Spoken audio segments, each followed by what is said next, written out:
My fiancée tried to get revenge on her childhood bully and it turned our lives upside down.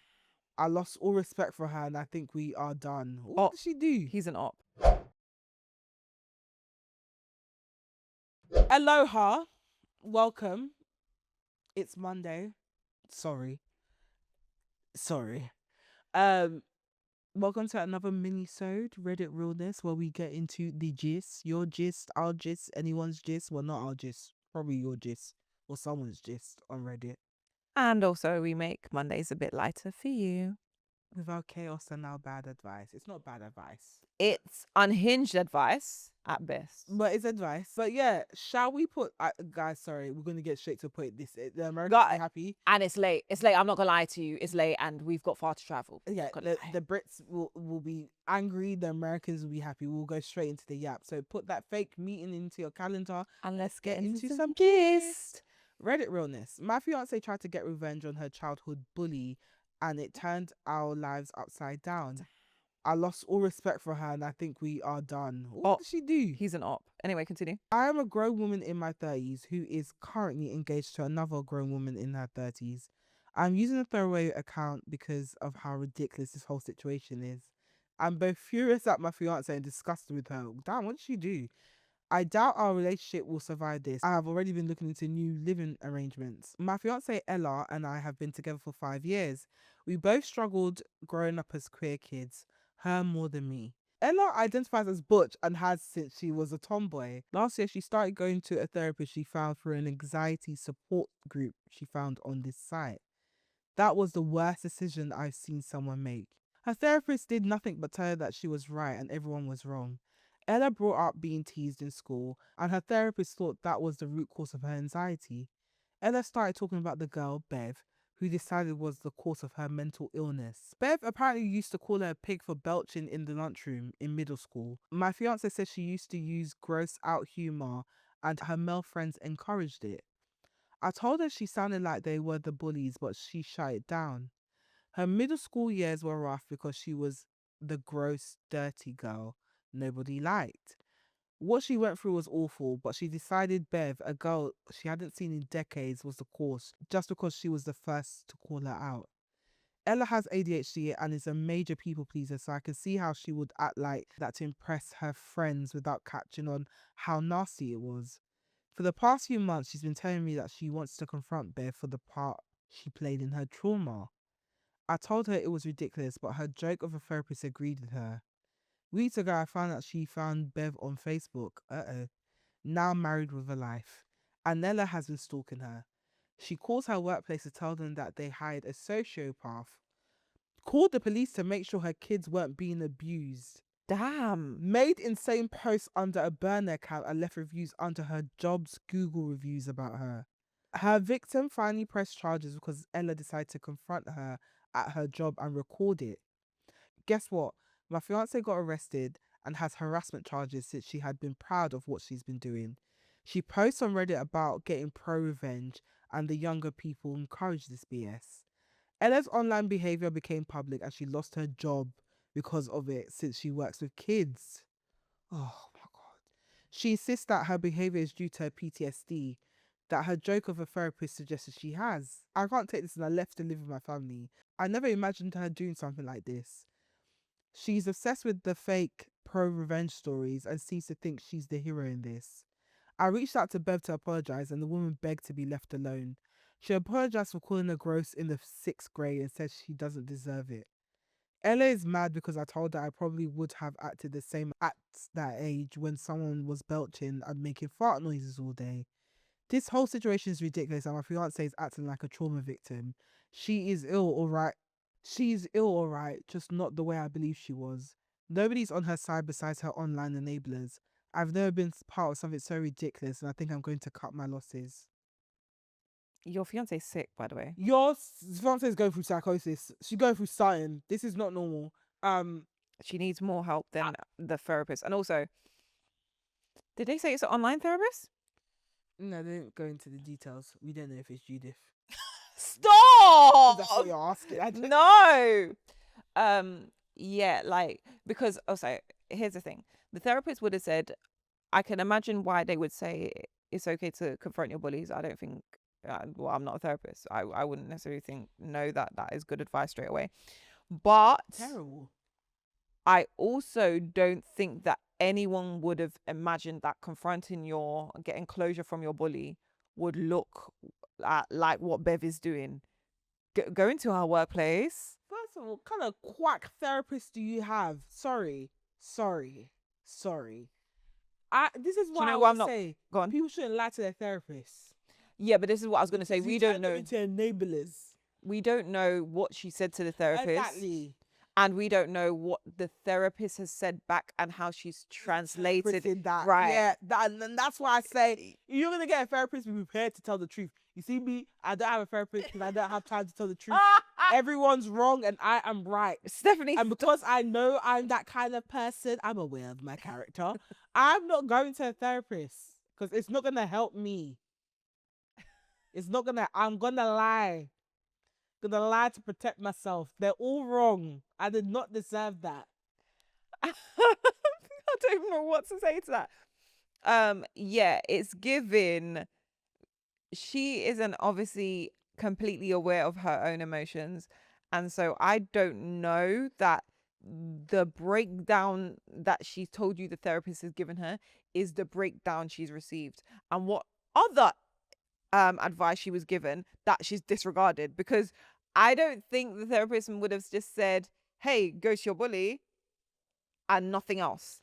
There might have been, and this is the thing about when you are hurt and you're traumatized, you want to hear what you want to hear already. But also, some of the work that you have to do, you may not want to do it. You might not want to do it. Yeah, because also confront yourself. But she's not doing that. She seems to be taking it all out on this Bev girl. First of all, the therapist should have, from when she had 6th grade, she should just shove that down. Yeah, like kids will be kids. Kids will be kids. Kids will be kids. You're belching and making farting noises. I probably would have found you disgusting too. I would have laughed a little in the corner. But I would have found that disgusting too. What your fiancé is doing is dangerous. She's trying to destroy someone's livelihood over something they did in 6th grade. To leave bad reviews on their job's Google site. To get their children, to check that their children. Why would you do stop. that? But also, it's like, again, it speaks to her because she's obviously not taking accountability for her own. And this is the thing about when you're hurt and whatever have you. Like, yes, it is good to acknowledge where that pain came from, but also take accountability for how you deal with your pain and your trauma. Because again, there's 101 people who have dealt with the same pain, the same trauma as you, but everyone chooses to deal with it a different way. Yeah. So if you're now allowing it to impact your life, you have to be accountable for how that trauma is playing, how you're allowing it to dictate your life as it is. Sorry, but you have to, if you're going to go to therapy, you have to be ready to be held accountable. And Babe is not being held. It is this 6-year-old. It's Bev's fault.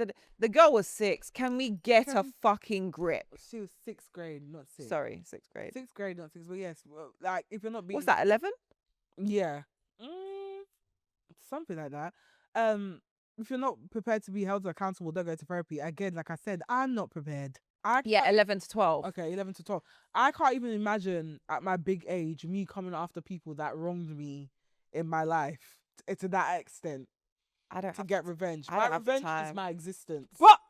That's my revenge. My revenge is my life. Me being happy, prospering, and moving on and not giving a fuck. But like for me to go out my way to be there terrorizing your kids and your job, go and live your life. I don't fucking care. She's sick.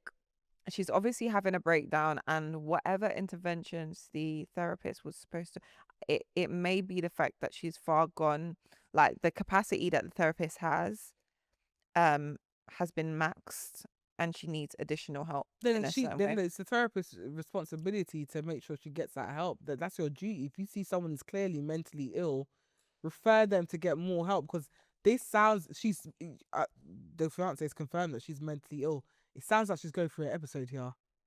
Yeah, it does. It sounds like she's going through an episode here, so she needs actual help. And the fact that she's like, I'm happy I did it. It's like, girl, this is not normal. And like, but also, I think the happiness comes from, again, this is why you've got to be careful on the internet, because kin will find each other on the internet. Of course, and people are there's some weird people on the internet. So if you find a group of Misery enthusiasts, loves company. they'll Boy. normalize that kind of behavior. And also the fiance needs to be careful as well, because they're talking about cutting their losses and leaving. This woman sounds insane. You might be next on her list. So if you're gonna leave, one, I say inform at least your family of what's going on, and keep an eye out. See if the patterns that she's using against this woman, she's gonna use against you. Check your job's Google page. Check it. But like, just be careful.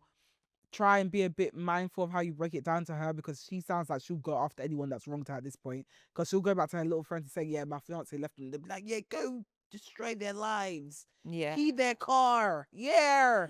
And these are kids that have never left their room, Words. Yeah, it's such a hard, because obviously you love people, but at some point, I say all the time, you can love from a distance. You can actually love from a distance. It's possible. And also, if you're at the point that you want to leave, you're at the point that you want to leave. There's nothing that, oh, you should work it out. No, no, no. You already want to leave, so leave. But obviously, again, as Steph said, you've got to be mindful, because you're dealing with someone that isn't in the best mental space at the moment. And obviously encourage them to find help. Maybe try encourage them to find help as well. Because again, if the person that you are now engaged to is not the person you were engaged to, do you get what I mean? They're a completely different person. So when they go back to being normal, there is likely they well, not likely, but there is a possibility of you going back on track. But right now it's cooked. They're sick. Also, there's a possibility that they might go to jail. So, the victim has pressed charges. So that could be a good, and you knew good way. Steph will be like, listen, it's not for me. It's not even the madness, it's the fact that you're going to prison, you just can't work. Running. But yeah, that's the advice I'd give you on that one. Yeah, I'll just say be careful. Like, I think you should, you have a right to cut your losses, but just be careful how you go about it, because this one seems a bit and yeah, I think if you can help her get some extra help, maybe outside of the therapist, because it sounds like I said, it sounds like she's going through an episode. I don't think she's thinking rationally, and she has a whole group of enablers as well, which is actually quite dangerous, because we don't know what else they'll push her to do. The internet's fucked, people are fucked. The fact that these group of people see that they have such influence on her, I fear that they may take advantage of that and get her to do stupid stuff that's gonna fuck her up forever. Yeah. And they will never see the consequences of it. And that's of course not, because they're just a bunch of avatars on the internet. But yeah, I would say cut your losses if you have to. But also try and see if there's a family member of hers that you can speak to who can help her get some help. So she can recover from this, what seems like an episode, and hopefully get her life back on track.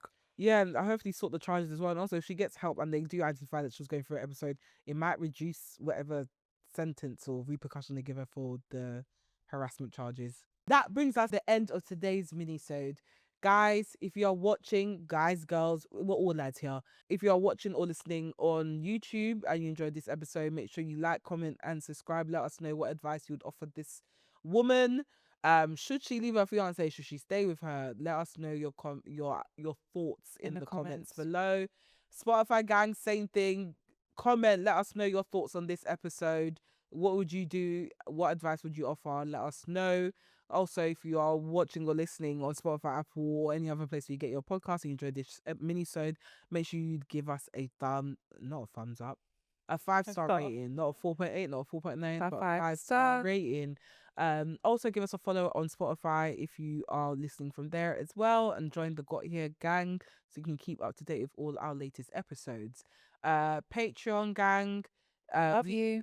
We have Patreon, guys. We are back and we are dropping bonus episodes every Tuesday. That's it. Brand new episode every Tuesday on Patreon. We have different tiers. £3 gives you ad-free access to all our mini-sodes and our main episodes. So that means no interruptions and just pure chaos, laughs, and unhinged advice. So £5 gives you access to our weekly bonus episode, as well as the right to vote on the topics that we cover in the main episode. And a lot more of us. So if that sounds like it's right up your street, definitely join. It's £5 a month, £3 for ad free. We really appreciate you being part of the family so we can continue to grow it and deliver you some amazing content. And we've got plans. We've got plans. You can find us on We Just Got Here Pod on Instagram. We Just Got Here Podcast on TikTok, and WJGH Podcast on TikTok. On Twitter. And you can tell I'm tired. If you find me on Instagram, TikTok, and Twitter at Steph Tia, where can I find you? You can find me on Instagram at Tia Honey Roberts and all other socials at MSTIA Roberts. And it's a wrap, guys. We shall see you on Thursday. Until then, have a lovely week. Bye. Bye.